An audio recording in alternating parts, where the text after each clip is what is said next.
This is Yeah. This is a sandwich with no bread. Where the are all our guys? You think they're hitting this? I don't know, just brace for it. Get ready.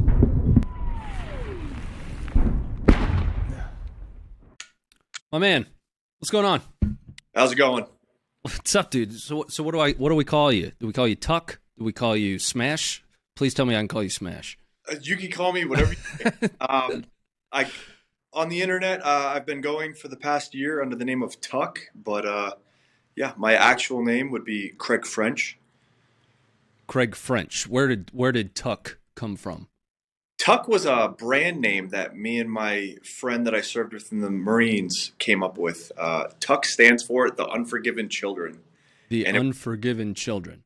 Yeah. Okay. And like T-shirts that we made, just like brutal, gruesome T-shirts, like horror art.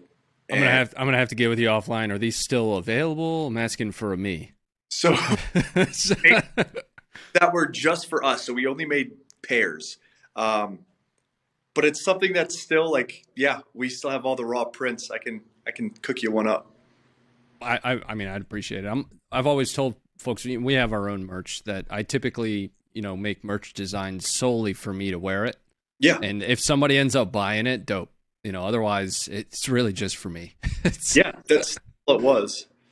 So let's get some locations correct for a second. You are not in Ukraine right now. You are safe somewhere.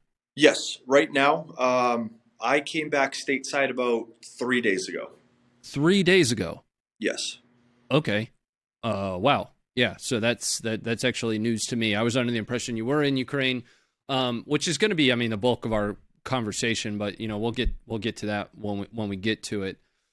I would ask for you to just kind of walk us through, the last couple months for you, the decision to come back home before we end up, rewinding all the way back to what brought you to Ukraine, et cetera. Just give us what is Kraig's life look like right now? So over the past few months, leading up to me coming back, it was, we had some really good operations. We were doing some really great things. And the last one went completely haywire. We were on this one specifically was a 5-day operation, and 3 days into it, the plan just went completely south. And then on the 4th day, we got really messed up. I don't want to give out too much detail about that just because there's never been a statement made about that operation itself. But myself and my team ended up in the hospital for a couple days. And how long ago was that? That was about 4 weeks ago. Okay. Well, your injuries, you specifically, what did you sustain in that? So I was lucky. Okay. The situation that we were in, I was negligent. I didn't have a flak or Kevlar on at the time when our house got rolled on. And all I suffered was like lung burns. I had burns in my mouth from whatever gas that they were using, and the amount of gas. Yes, Okay. It wasn't CS. It was some variation of CS gas, and the burning house, just inhaling fumes for 45 minutes. Just tore up your lungs. Yeah. Other than that, a small piece of shrapnel hit me in the back, but caused really no physical damage. So it sounds, and stop me. I know you said you don't want to share too many details. This is actually, news to me. I've followed you for quite some time on Instagram, and then we recently just connected on Twitter. So if I ask something that's too far, just tell me to shut up. Essentially, from an attack perspective or from an assault perspective, was it direct action on the ground? Was it indirect fire? Yeah, it was direct action on the ground. There was another unit that collided with us in an unspecific area, and we had quite a house battle. Yeah. So ultimately, what you're saying is you needed to take a little bit of R&R. You've been fighting there since when? So I've been in the Ukrainian army for about 6 months. And words matter. You said the Ukrainian army. Yes, I was not in the Legion. I enlisted directly into the Ukrainian army. Okay, that's oftentimes something that causes a lot of confusion. It shouldn't necessarily, because there are non-American citizens in the U.S. military, for example. Yes. Right. It still causes a lot of confusion relative to Foreign Legion versus having a contract with the Ukrainian military. Are you still in presently? Technically, yes. My paperwork hasn't been filled out for me to exit the battalion. On a legal standpoint, seeing as I'm not Ukrainian, I can leave the country, but I will get my actual discharge papers on the 1st of next month. Okay, so you're kind of pending separation. So your ETS is coming up, and yes, they let you head back to the States, essentially. Yep. Okay, all right. Yeah, so I mean, a lot of that stuff is pretty new to me. It's going to be new to a lot of the folks that are going to watch this. What I was hoping that we could do, though, is actually talk about the road that led you to Ukraine. And I actually wanted to start with your MMA career, which actually was on a very positive trajectory. When did you start fighting? So I started fighting about 3 years ago, but I started training when I was about 13, 14 with my dad. He was a gold medalist boxer. And yeah, he started me with boxing in the basement. Then we moved to a jiu-jitsu gym. And from there, it was just constantly training through various gyms throughout my hometown, through other states that I had lived in. And then I kind of put the hammer down, and I moved from my hometown after the Marine Corps and came out to Tennessee, where I found a gym that I found to be my home, legitimately my home. I lived.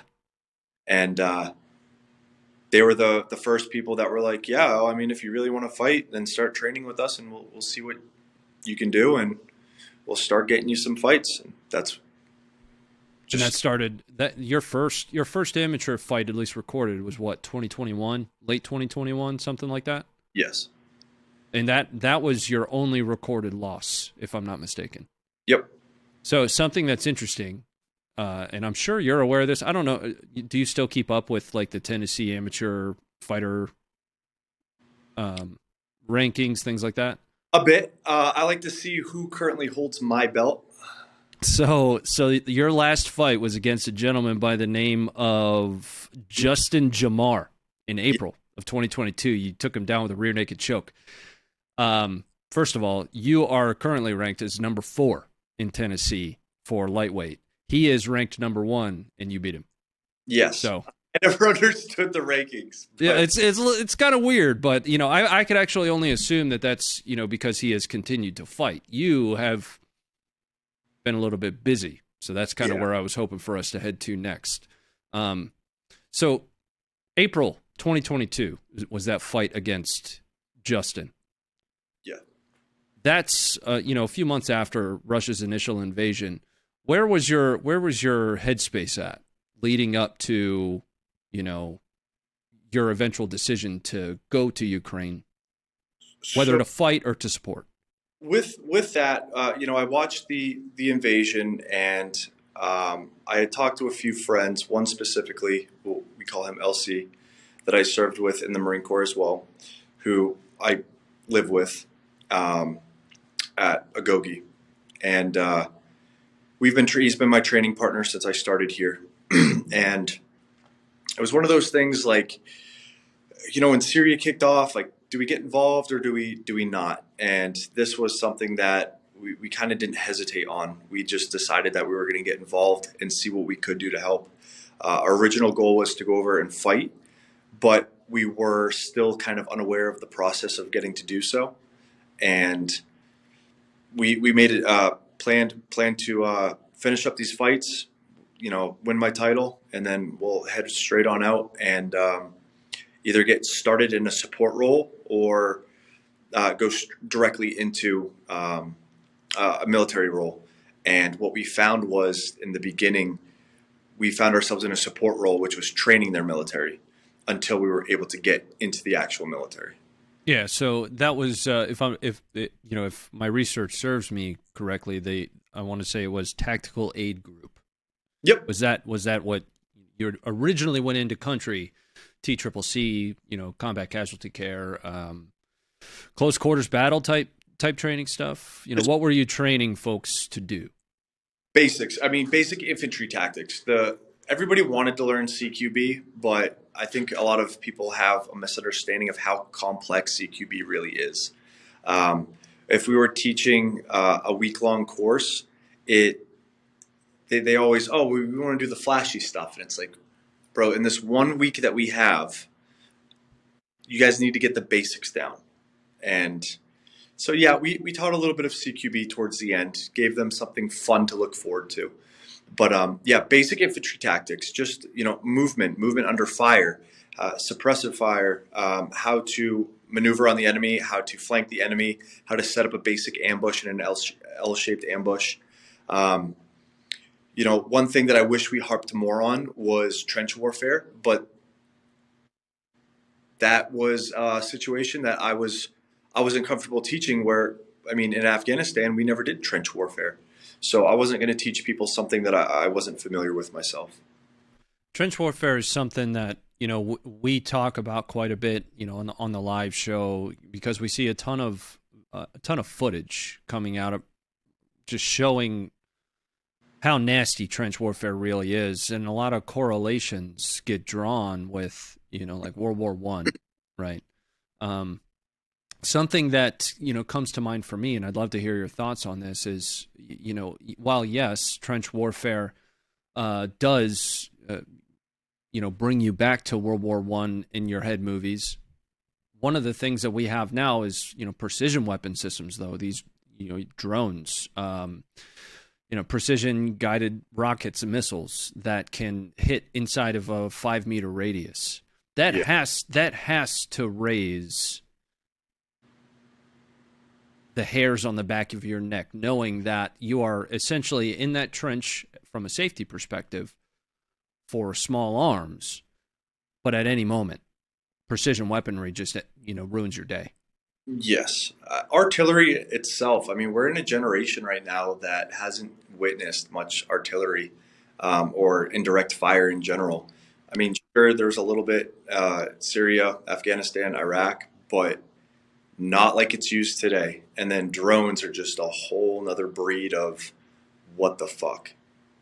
Oh, absolutely. So, ISIS popularized the use of drones in like 2015, 2016. They were dropping them on everything, dropping munitions on everything they could. One of the things, have you guys used drones? Your team? Do you guys use? Yes. So one of the things that's novel to me, again, wondering what your thoughts are on this, is less about the use of them in an offensive capacity and more from a surveillance capacity, right? Almost forward observer style. Yeah. Command and control. Yeah. They're brilliant. We've utilized them for all of our movements. Just, we have Overwatch. At all times, almost. Yeah, somebody that's in a higher chain of command that's watching us, and they can also see our mistakes, but they can also see what we might be walking into. They can push forward. The unit that I was in, we're a recon unit, and the Witchers, right? Of how do you say that in? There's a Slavic word for it. Vidmak. Vidmak? Yes. Yeah. It would be Vidmak. If you spell it with an E, it's the Russian version. We made sure we strayed away from that. There's a lot of that. There's a lot of that right now. Yeah. And there's a general ignorance on, the part of myself and so many other, folks in America, in the West, that are trying to better understand the differentiation and pronunciation of certain things. I am horrible at pronunciation. So am I. Everybody can tell that I'm. Yeah, we have our own Marine on the team, Josh. Josh and I were chatting, a moment or two before we tagged back up, right before the call here. You have talked to Josh back in January, actually. Yes. Things got a little bit, breakdowns in communication, but this discussion has been in the works now for months, and I'm sorry it's taken us this long to have it. No, that's fine. I've missed a lot of interviews and a lot of phone calls, and I mean, I missed out on, I had a family member that passed away, and I didn't hear about that for months just because of my lack of being in touch with the online community. Like, my parents weren't able to really get a hold of me, and so it all takes time. I'm sorry to hear that, man. I mean, you deployed twice as a Marine, did you not? Yes. I deployed twice. There are so many folks that have missed things, in the pursuit of service, one way or another. It's not something that anybody that hasn't done it before will ever really understand. Yeah, it's part of the job, and you soon realize that. Yeah. So I have, I don't know, 1.5 million questions, and I'm almost not really entirely sure where to start. I do want to kind of unpack something from a little bit earlier, though. You mentioned differentiation between, our war, the global war on terror, to this war. What are some of those key highlights to help, GWOT veterans, myself included, understand the differences here to what you and those that are on the ground in Ukraine are dealing with? I would say the fact that it's so vastly different. I mean, from working with Afghan soldiers and teaching the a.k.a. to helping teach Ukrainian soldiers. I mean, just different mentalities, different perspectives, down to the weapons and munitions that we're using over there compared to over in Ukraine.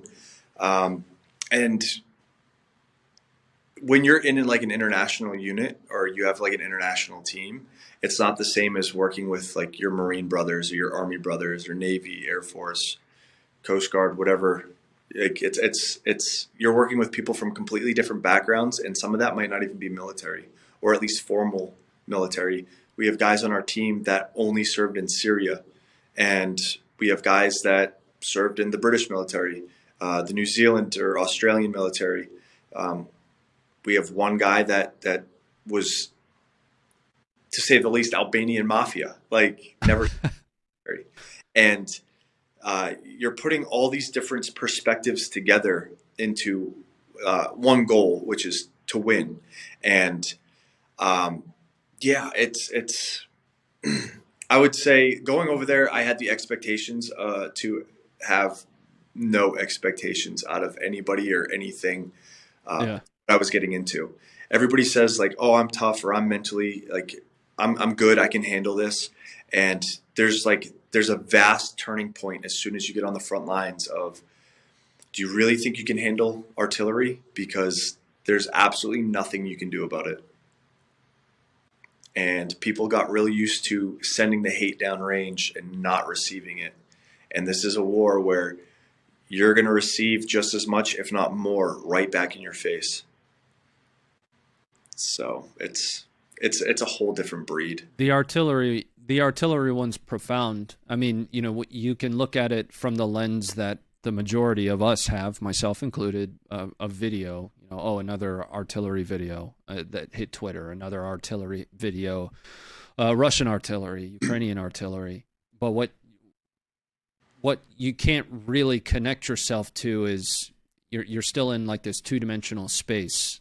On the other end of that video is a three-dimensional world that, or a multi-dimensional world, whatever the appropriate dimension for that would be. I'm not some intellectual, but what on the other end of that is real life, right? And GWOT veterans, I mean, at worst, what were you looking at? Mortars, right? From an indirect fire perspective. I mean, here you've got precision fires coming from Russia.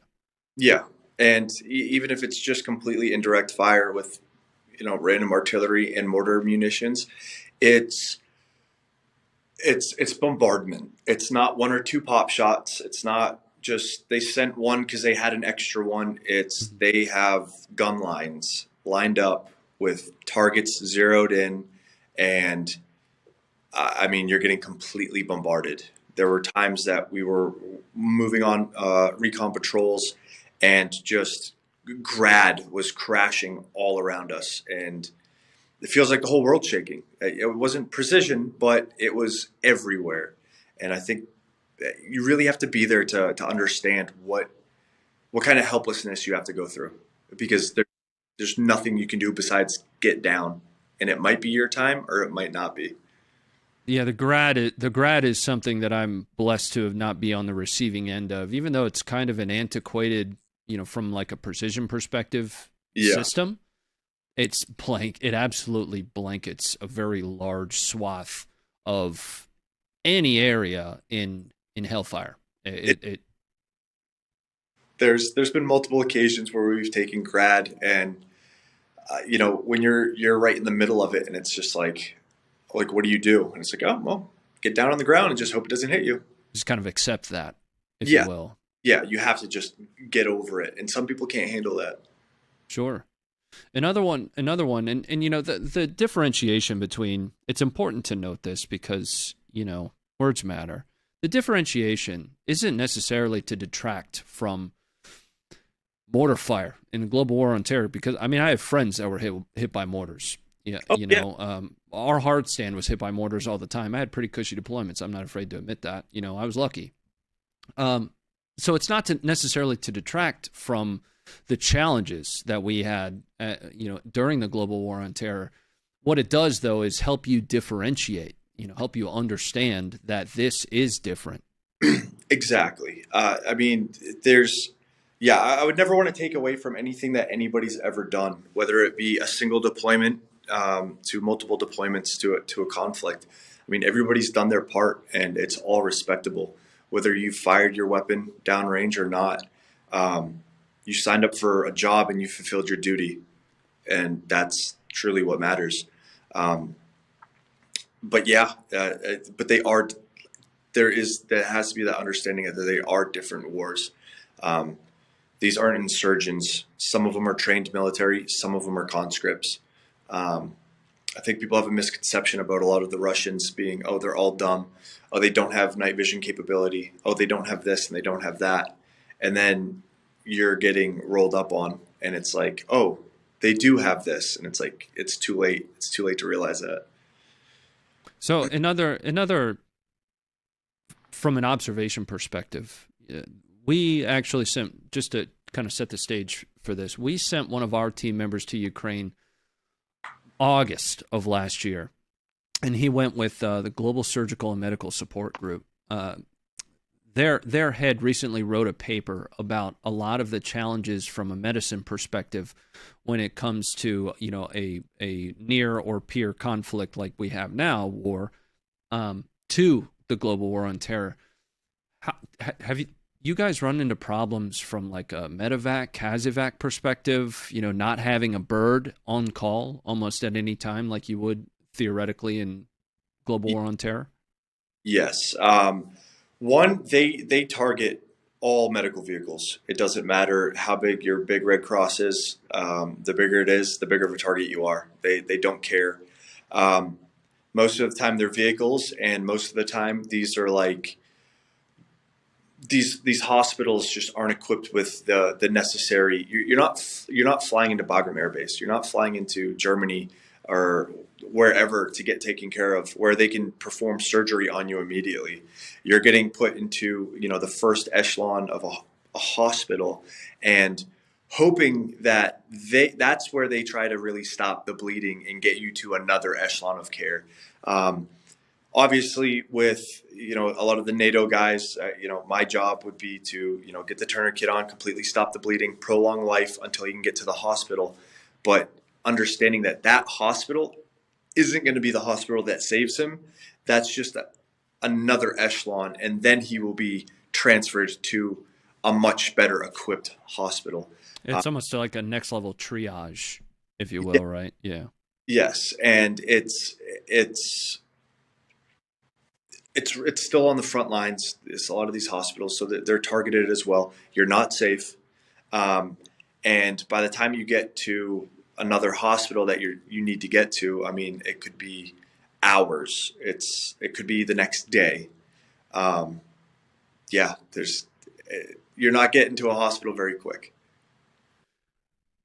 Yeah, and that's I mean, just to kind of say it plainly, our war, global war, during the global war on terror, you know, at almost any time, you know, we had dust off. You know, we had you know, air that we could just call to pick us up. You know, of course, it couldn't always get there in time. But simply having that air superiority to be able to pick you up and take you to, you know, what would be expert medical care, was so critical. Not having that, especially in contested airspace and on both sides, right? Yeah. Because you know, Russia's not going without having their planes shot down either, or their choppers. That has to exacerbate, you know, the feeling when you get hit on the ground. You know it's going to be a while. Yeah. And that's another thing that can also send somebody into shock. You know, you're trying to calm your buddy down, and he kind of has that realization of, well, I'm not safe yet. I'm alive for now, but it's going to be a while until I get to an expert level of medical care. And there's a lot of time between that where mistakes can happen, and it can freak people out. Yeah. So, you know, as I was, like I mentioned, I've been following for quite some time. One of the things that I saw you talk about is, you know, the treatment of prisoners of war. Yeah. There's been a lot of, I mean, since the beginning, there is always going to be a lot of discussion about the treatment of prisoners of war. What kind of discussions, you know, especially surrounding one of the more egregious atrocities is the only real word for it that Russia committed. What kind of discussions do you guys have internally about potentially surrendering? Like, does that even come to mind for you? No. We've previously ran into a situation where somebody, not on our team, but within the unit, and had brought that up. And it was one of those things where it's like, that will never be. It's not a question. It will never happen. It doesn't matter who you are, what situation you are in. Me personally, I will die before I am ever captured. The only way I would ever be captured is if, nerve agent, I pass out and I wake up in custody. Just some level of incapacitation to where, you know, you just can't make any decisions. Exactly. But in any other circumstance, no. Myself, everybody in the team, we've discussed this, and yeah, we're going out swinging, and there's absolutely no chance and no doubt in my mind that anybody would follow through with that. We've been in situations where that's been contemplated. Really? Yeah, the last operation that we were on. And it was probably the calmest that we had ever been, myself and the rest of the team, where it was, we're screwed, nobody's coming to help us, and the least we can do is take out as many as we can. So just for clarity, to clarify, the decision point you guys were coming to is essentially what, maybe balls to the wall, or was it a little bit more direct self-harm? It was balls to the wall. I mean, there's always the thought of, I mean, I always keep an extra round on me. Yeah. Okay. Just in case. Or if the round fails, I always keep an extra frag with me. But so you guys were going to send it, is what you're saying? 100%. Yeah. We even called in artillery on our own position. Yeah. It got to that point where it was, I mean, there's nothing else we can do. If it hits us, cool, we don't have to go through this anymore. Or if it doesn't hit us and it gets them to move, it gets them to scatter. But Yeah, no, that surrendering will never ever be an option. I'm So be I don't, as a team leader, I don't want to be the guy that has to take responsibility for why one of my guys is on TV getting tortured or just in custody in general. yeah. That completely falls on myself. So kind of sticking with the POWs thing here. War's bad.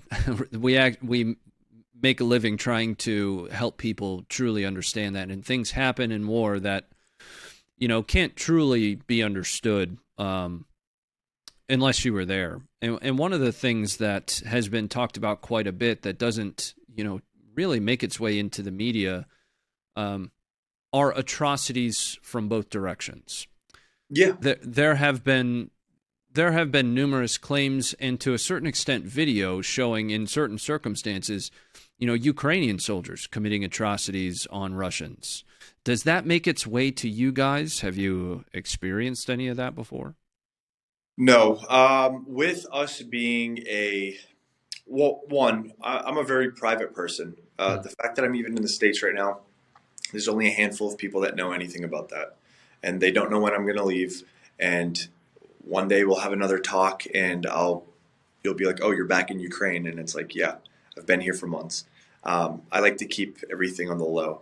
So if that was something that was happening, I wouldn't discuss it. But the fact that it's not happening, I feel perfectly comfortable saying that that is not something that I personally would ever want to do myself or would want to witness. Um, when it comes to war, I guess you could say I'm more of a gentleman. It's, we play by man rules. You live or you die. Um, yeah, I don't like torturing and beheadings and castrations. I watched both of those. Yeah. Yeah, it's gruesome. I mean, and I'm not saying that it really bothers me. I think it's fucked up that people do it. That there are people in the world that do stuff like that. Um, but I mean, shit, you've probably gone through the same thing when you were in your teens. You go on websites and you look up wild shit, and you just be like, "Oh, that's crazy," and it just doesn't bother you anymore. So I mean, we focus on footage for a living. So I mean, even prior to me being a part of this team, which is relatively new, I've only been here for about 2 years now. I was triaging ISIS execution videos for geolocatable data. Right, it's there is a numbness that comes with the territory. Some of the things that I'm speaking to more specifically are does it make its way to you when for instance earlier on in the war Ukrainians were in one instance shot a Russian POW in the legs. Later on, and I need to explain perfidy for anybody that's watching this under the impression that you are already tracking perfidy. An instance of perfidy took place, which is essentially a Russian claiming that he was surrendering, did not surrender, and ended up opening fire on his Ukrainian captors. The video cuts, and all we see at the end of it is all of the Russian POWs, in a bleeding line on the ground. Do instances, not asking your thoughts or feelings on that, do instances like that make their way down to you guys at the unit level, though? Do you hear about that stuff? Yeah, of course, and we've seen all of it. Yeah, it's a lot of it's also like hard to differentiate, like what's been cut, what's been edited, Yep. what's Sure. purely propaganda. But yeah, we all see it. Everybody in the team knows what's going on both sides. Whether we agree with it or not, it's yeah. We've That goes right back to what I was saying. We are looking at this imperfect picture of something that's happening. We have just this video that gives us really what sight, sound from a sense perspective.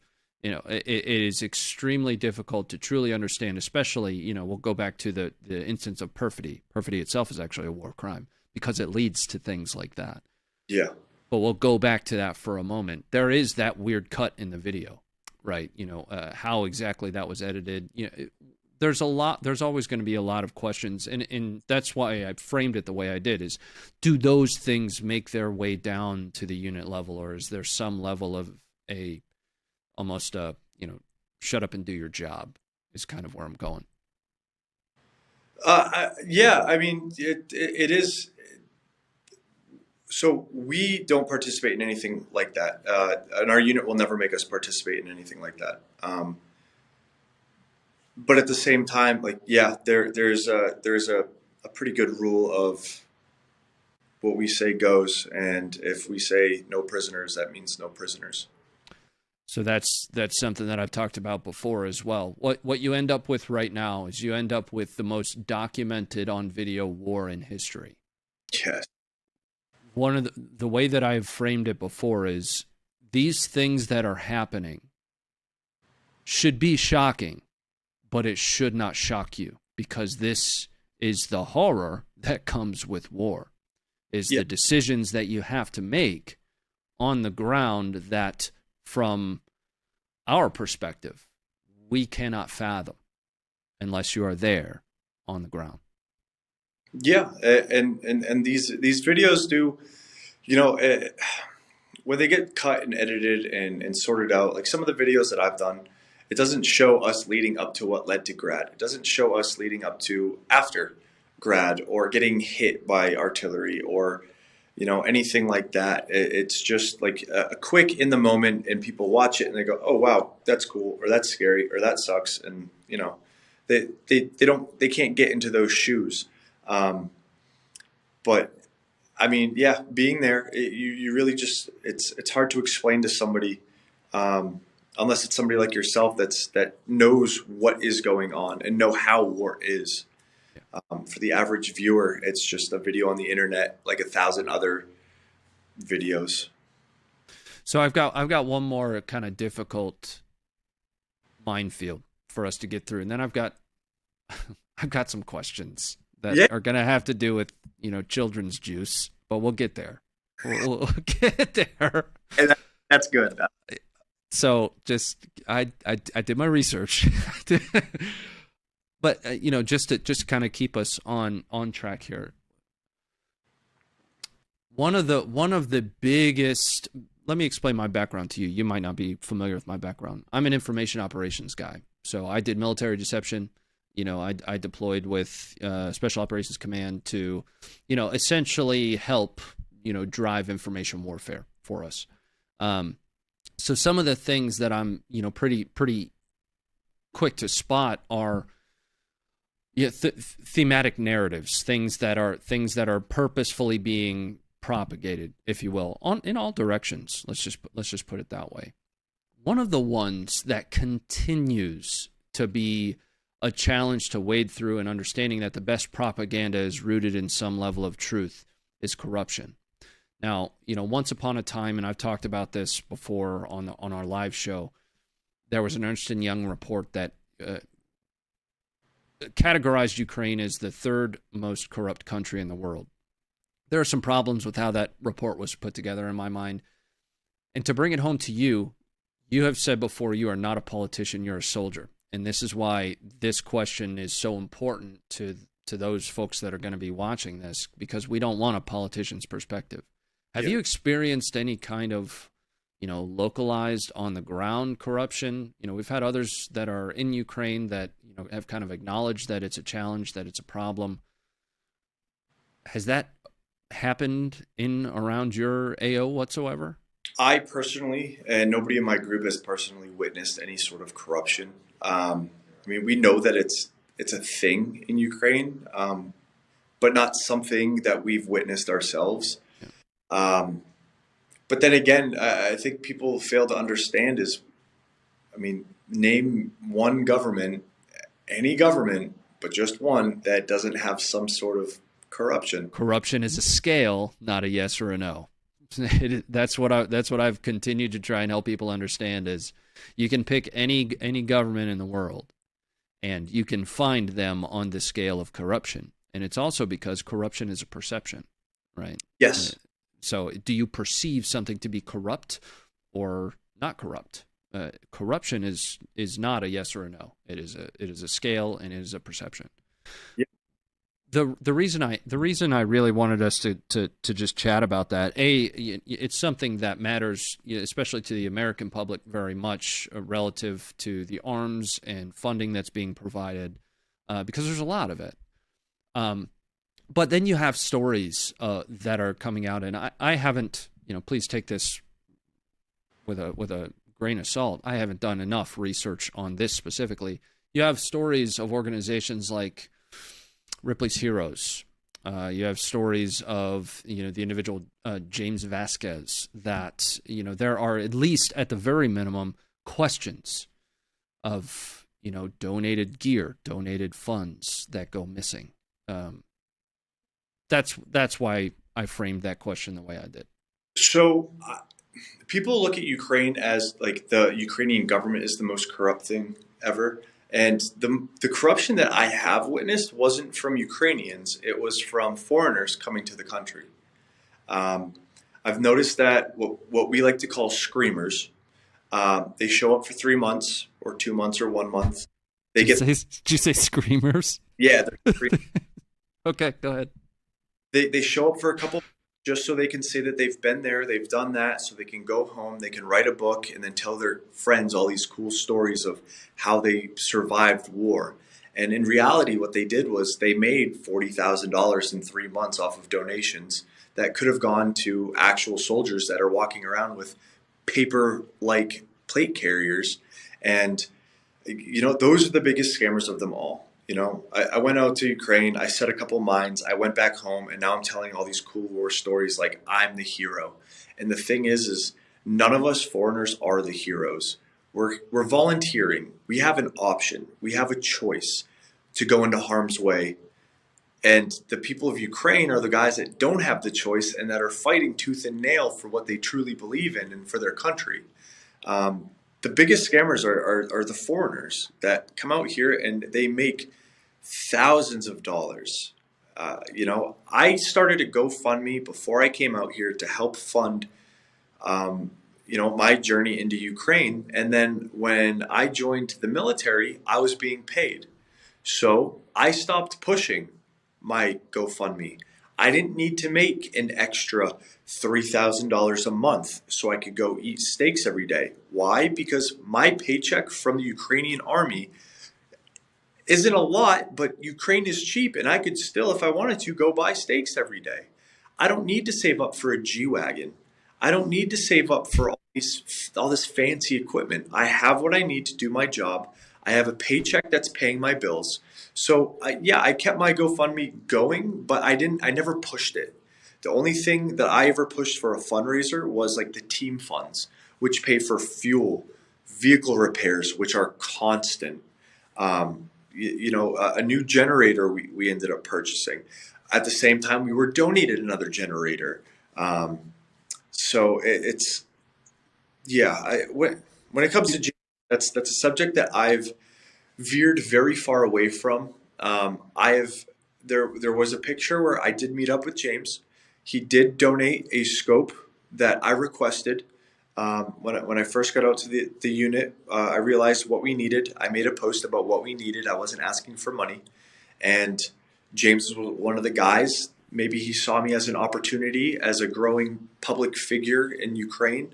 Hey, if I can get, him his gear and make a good name for myself and, help this American out, it looks good on me and he's doing a good service. So why not? And so he hit me up about the scope, purchased the scope, and he got it for our sniper that needed a better scope.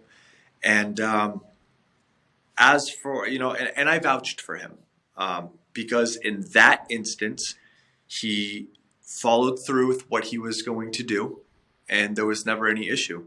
So I did vouch for him under that circumstance. As for every other circumstance where he might have received money, I couldn't tell you. I can't. I haven't done the research. I don't know much about Ripley's Heroes. I do know that they have made some donations. Whether they equal out to the amount of money that they have made, I can't say. But one thing that I will not do is talk shit about somebody that did personally help my group out, because my group is my that's my priority. That is somebody, whether he's the shittiest person in the world or the greatest person in the world. He helped out my group with that specific instance, and I will forever be appreciative of that. Now, the other issues that were going on, that's not my business. I'm a soldier. And that's commendable, right? You know, you're essentially what you're saying is the interactions that you've had, and like I told you before we kind of went down this path, this is not something that I have, you know, dove in head first to. There are plenty out there that do, and I'm sure the information's readily available. It's commendable, though, for you to say the only interaction I've had has been positive. Anything outside of interactions with me directly are just not my problem.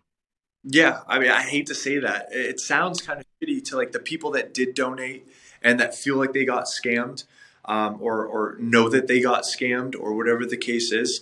But yeah, I can't bring myself to run my mouth and talk shit about somebody that did help my brothers out. And I was so I mean, I still am. You know, you don't know what you don't know. I was so far outside the loop on any, you know, potential foreign, you know, volunteer drama until just a couple weeks ago. You know, we focused so intently on just making sure we're documenting footage, but suddenly it hit like a wave. It's one of the biggest problems. There's so many people coming out. This was like when Zelensky made that call for all foreigners they're able to join the ranks. So many people saw that as an opportunity to tell the world, hey guys, I'm going to go be a hero. I need donations in order to do this. And I mean, people started flooding these foreigners with money. And I'm not saying I haven't made money on my GoFundMe. In the course of a year, I've made about $16,000. But that's not comparable to these people that have made 16 grand in the first month that they've been out in country. Now, personally, I don't know what I would spend 16 grand on in country the first month. But when you break down 16 grand over the course of a year, I mean, I made a bigger paycheck working at Gold's Gym.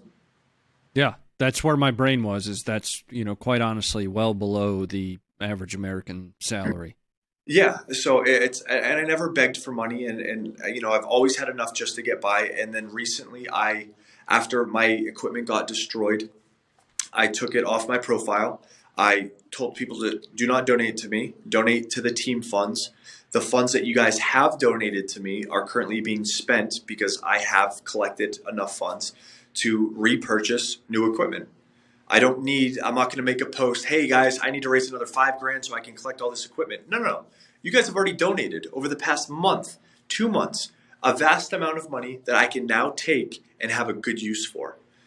So I'm not going to try to make an extra penny off of it. It's, you know, it's always been there in an honest capacity to fund what I need to fund. And if I don't need to fund anything, it sits there, it gets saved, and then when an emergency occurs, like recently, I have the funds and I don't need to go and beg for money.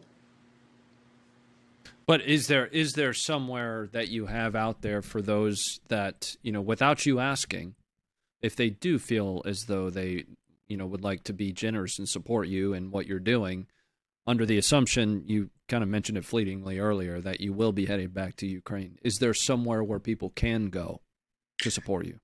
Yeah. So if they wanted to support me directly, my GoFundMe, if they can find it, then they can donate to it. Aside from that, I would say continue donating to Vitsmok, that team, regardless of whether I join that team again or join another unit. I mean, I came up with the name. That name will follow me wherever I go. I have it tattooed on the back of my neck. You cannot take that name away from me. But always donate to them. That team, those are my brothers. They will always be my brothers, regardless of where in Ukraine I decide to operate. And then Ukrainian Aid Society is somebody who has become a brother to me. He has been the group and myself's biggest supporter. and he has kept an account of every penny that has ever been donated to him and gone. Most of them go directly to us. He is in direct support of our group. He has helped out multiple other groups, but I'd say about 85% of the money that goes towards the equipment that we've gotten has come out of his paycheck. He's not done a lot of fundraising. He luckily does have a successful business and he's also used the ability of the magical credit card to fund us. And he's one of the most selfless people I've ever met. I'm not going to drop his name, but Ukrainian Aid Society has been the greatest help that our group has ever received. What we'll try to do is we'll try to collate links. Yeah. You know, that way, excuse me, that way folks can more easily, find these destinations, these people that are helping. I've seen you tweet about Ukrainian Aid Society before. What sucks really bad is, this, even again, the majority of these problems, there's probably some basis of truth. There's a quote from a movie, I love rumors because there's always a little bit of truth in them or something. What that ends up doing is detracting from, the work that's going on the ground of this genuine desire to help, right? Because what ends up happening is somebody that might be on the fence, considering wanting to help, everybody's free to do what they want to do. Somebody that's on the fence might suddenly see this news story that talks about a potential of, donation corruption, something along those lines. And then suddenly they were on the fence and now they don't help. Right. Yeah. It takes away from folks that are actually trying to do good. Yes. And that's even been something that's been brought up with, about me. I recently had somebody reach out to me and said, hey, just so you know that there's a group of people out there that think that you're scamming money because your GoFundMe doesn't have your actual name. And I was just like, yeah, I don't really care. And I posted on my Twitter and I was like, hey, if you guys don't think that I'm using my GoFundMe for what it should be used for, do me a favor, just don't donate. Like I have no issue with people not donating. That's why I don't beg people for donations. I don't want to ruin your secret operation here, but his name is Kraig French. Yeah. People got really upset with that or it was Tuc Thomas on my GoFundMe. And I'm like, yeah, I mean, everybody calls me Tuc. My name on GoFundMe is Tuc. And if you think that I'm scamming you, like, just don't donate. Like, I just don't understand what you could have labeled it, hippopotamus rhino, and it's still coming to you, right? Yeah. So maybe there was a concern that it was stood up by somebody else and then some intermediary.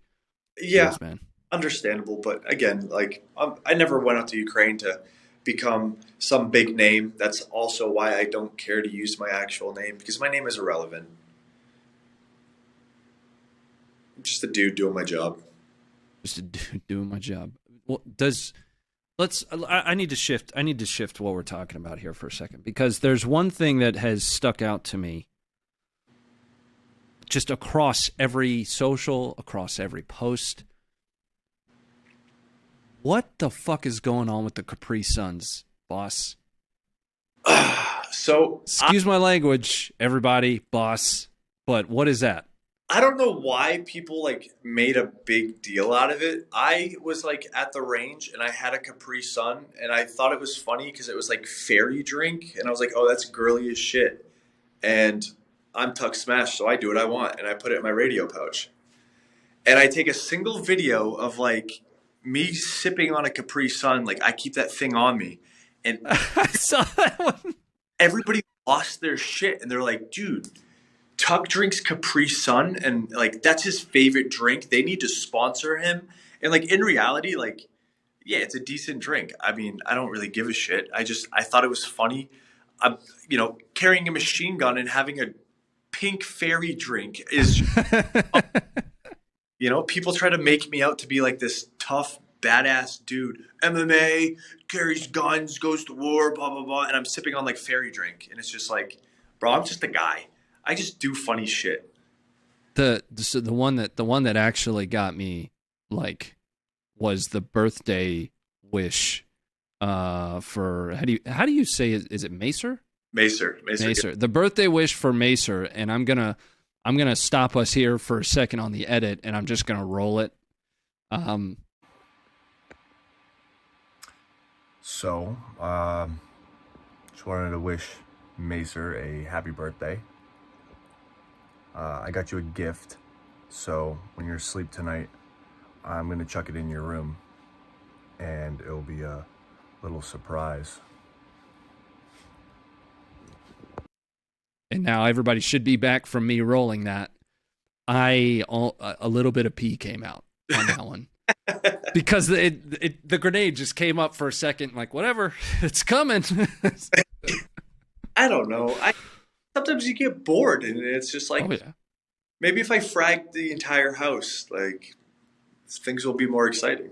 Somebody's gonna, what sucks is somebody's gonna, be like, that's not funny, and it absolutely is. It's dark military humor. It's if you, for the person out there that just thought to themselves that's not funny, there's actually a scientific reason. It's a coping mechanism. It's just something that you're gonna have to better understand at some point. But that's funny.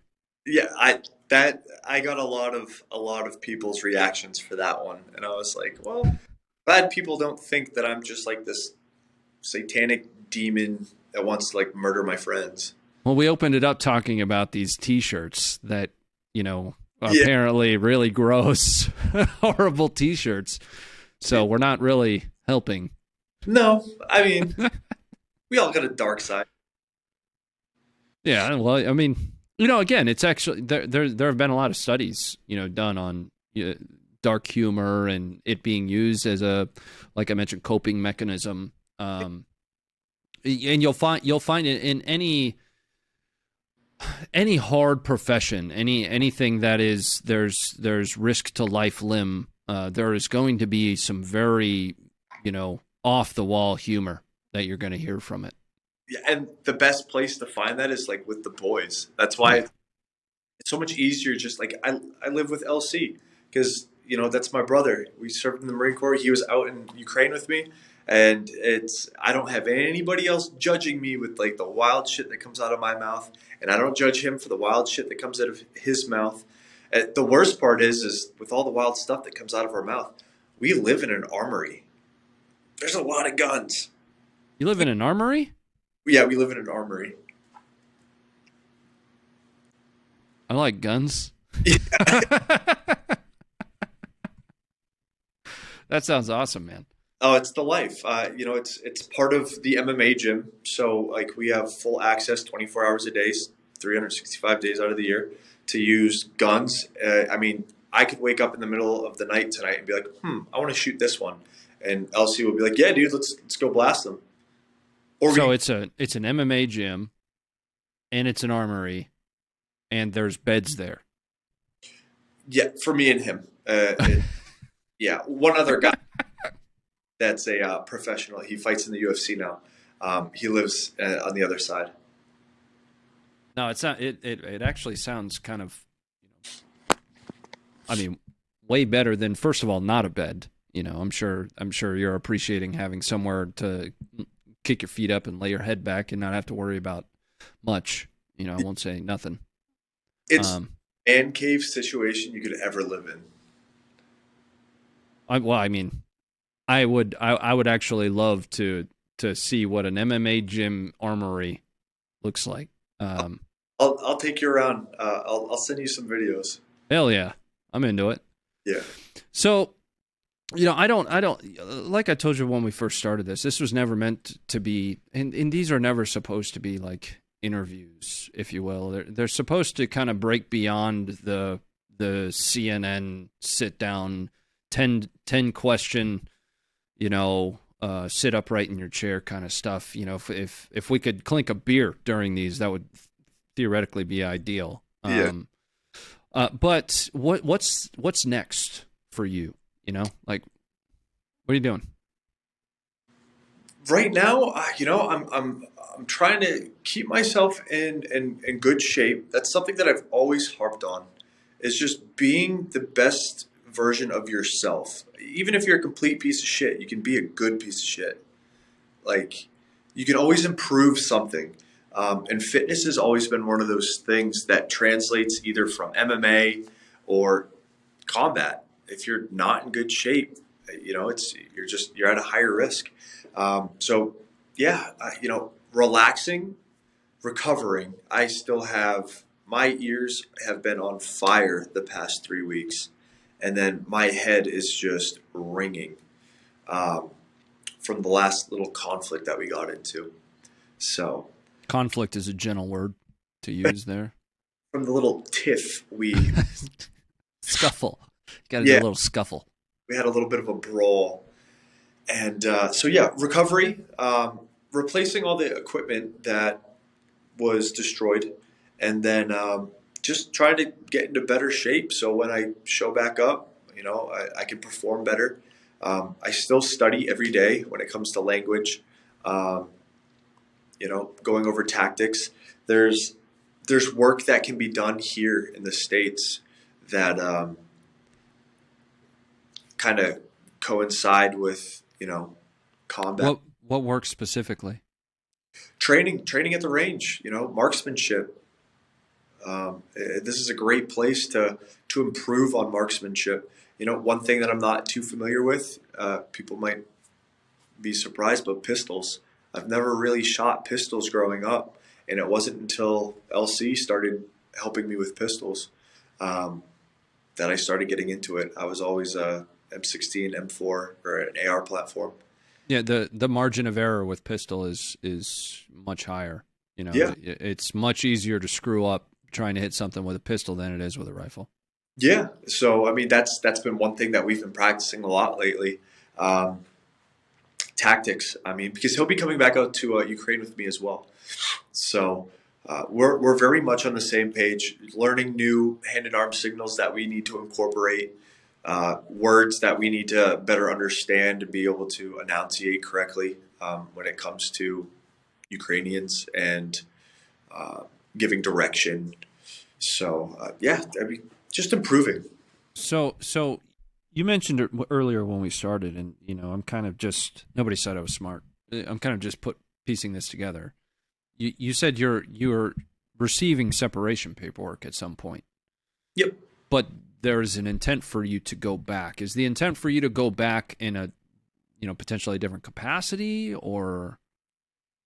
So same capacity, but so when you can either do like a transfer of units, which is actually a bigger pain in the ass than leaving your unit and then joining another unit. Interesting. Now, so it's easier for you to get out and then get back in. Yes. Weird. Okay. Yeah, you would think it would be the opposite. So with this, I knew that I wanted to take a little bit longer of a break after everything that's been going on. So I left the unit. My paperwork will come in, and I'll take, last time I came home for 5 days. And that's because it takes 3 days to get here, 3 days to get back. You waste all your leave days. We do acquire leave while we're in the Army. But with this instance, with the circumstances, I wanted to take a little bit longer to get my head back into the right space. I don't feel like I failed on the last mission, but I feel like there's plenty that I could improve, and I can take the time to actually sit down and analyze my own mistakes. Regardless of the mission being accomplished, it could have been accomplished more efficiently. And I hammer on myself when it comes to stuff like that. So yeah, it could be. It's probably going to be a couple weeks before I head back, whether it be with the same unit or another unit. Okay. Well, I mean, I won't be checking in because you yelled at everybody on your Twitter timeline. Please don't check in on me. I will check in. I'll check in with you when I'm ready. So that was because I had Twitter for about a month and I never made a single post and I had 0 followers and I followed 0 people. And then Macer decides to like repost something that I decided to post, and I wake up the next day and I have 36,000 people following me, and I'm just okay. I hate social media. I am the most social, antisocial person you'll ever meet, and my inbox was just like exploded, and I feel like I'm obligated to answer every single person, and I do. I'm really bad about that. There might be like 5 people that I've maybe waited to reply back to because they check every single day how I'm doing. But yeah, that I had to get a Facebook again because somebody made a fake one and was begging people for money. So I created one just to kind of wipe that one out. And then Instagram, yeah, now everything kind of just started blowing up. And I'm like, I don't want to talk to you. And you guys keep messaging me. And I'm just trying to like do my job. Yeah, I can understand where you're going. It's a careful balance too. You know, you're not trying to piss anybody off. You're just trying to work. You know what I mean? I don't want to be mean or disrespectful. I mean, there are people that I do talk to pretty consistently, and those people know who they are. And there's some people that like, you know, they check in once in a while. But the thing is, like, my mom doesn't check in on me, so I'm like, why are these people checking in on me? Like, I could be dead, I could be alive. It's irrelevant. It really doesn't matter. I'm just working. Like, shit happens, man. All right, buddy. Well, I mean, all I can say is that I appreciate you coming on to share some perspective with us. You know, it's helpful, you know, especially for our community that sees so much footage all the time, to get a more hands-on kind of no bullshit perspective on things. And you know, that's one of the reasons that I was excited. You know, once we kind of nailed this down, is I knew you weren't really going to hold anything back on it. You know, talking about being on the receiving end of grads, and you know, just sharing with us, that matters quite a bit. You know, outside of that, anything that you know want to close things out with? You know, all I could really say is to, especially the veteran community, one thing that I really like to harp on, mental health. You know, any veterans that do need to reach out to somebody, I do have multiple social media platforms. Those people I will always make sure that I reply to. You're all my brothers. I care for every single one of you. And there's more people than just myself that have the same mentality. So, yeah, if anybody has any issues, like, speak up. That's completely irrelevant to Ukraine, that just in general with the veteran community.